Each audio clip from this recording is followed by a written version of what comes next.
এখন তোমাদের সঙ্গে আমি আমার স্বাদের দ্বিতীয় পার্টটা শেয়ার করছি।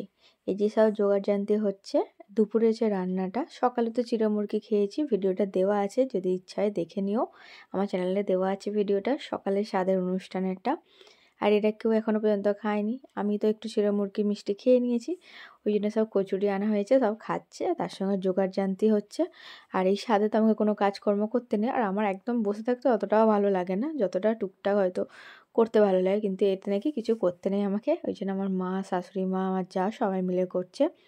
আমার মাসি শাশুড়ি এসেছিলেন, সবাই মিলে যতটা করার সব করছে, যা যা করার। আর ওকে দেখতে পেলে ও গুছিয়ে দিচ্ছে, আর আমি আমার বেলুনগুলো ফোলাচ্ছিলাম, কাউকে তো একটু সাহায্য করতে হবে। আর এই যে গোলুকে সাজিয়ে দিয়েছে, দিদি আর দাদা নিয়ে বসে আছে। আর দেখো পুরোটা কি সুন্দর সাজানো হয়েছে, বেলুন দিয়ে যতটা, এগুলো খুলে খুলে যাচ্ছিলো, ওই জন্য বেশি বেলুন আর দেওয়া হয়নি, ওগুলো সব অনলাইন থেকে আনানো হয়েছিল। আমার একটু ইচ্ছা ছিল ব্যাকগ্রাউন্ডে একটু ভালো করে সাজানো হবে, তো যতটা সাজানো হয়েছে আমার খুব ভালো লেগেছে, নর্মাল যেইটুকু সম্ভব। আর আমার তো কিছু কাজ নেই, এই জন্য একটু করে ভিডিও করছি, আর এটাই আমার কাজ আজকে।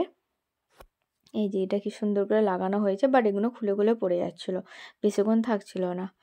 এই যে আমি রেডি হয়ে গেছি, দেখতে পাচ্ছ, ওই সকালের শাড়িটা পরেই আমি নিয়েছি, কারণ ওটা শাশুড়ি মা দিয়েছিলো, ওটাই আমাকে পরে আবার দুপুরে সাথ খেতে হবে, ওই জন্য এখন রেডি হয়ে গেছি। আমার যা পরিয়ে দিয়েছিল শাড়িটা, আর এইসব কি নোড়া আর প্রদীপ রাখতে হয় তেমন একটা নিয়ম ছিল, মানে নিয়ম তো থাকে না, ওটা একটু করা হয়, যাই হোক সেটা আমার যা করেছিল।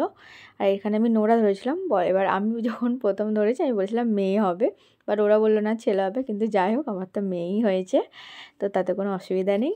আর এখন আমি দুপুরে খেতে বসে গেছি, আর এই যে আশীর্বাদ করা হচ্ছে, নিয়ম তো থাকে না, যে যার বাড়ির যেমন নিয়ম থাকে একটু করে মানে নিজেদের মধ্যে করে নেওয়া হয়।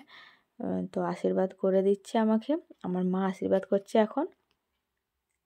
আমার খেতে খেতে অনেকটা দেরি হয়েছিলো, মানে অত রান্না, অত রকম রান্না করতে করতে না অনেকটা অসুবিধা হয়, অনেকজনের খাওয়া দাওয়ার ব্যবস্থা ছিল ঘরের সব লোকজনের, সেই জন্য অনেকটা লেটও হয়ে গেছিলো।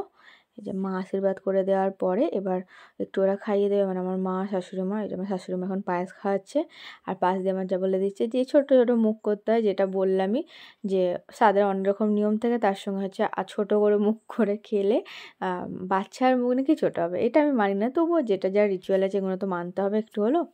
তো এই যে টুক করে একটু করে সবাই পায়েস খাইয়ে দিচ্ছে, আমার বর খাইয়ে দিল, সব থেকে চাপে মনে হয় ওই ছিল আজকে, সব দিকটা ওকে দেখতে হচ্ছিলো, বেচারা ঠিক করে রেডিও হতে পারেনি।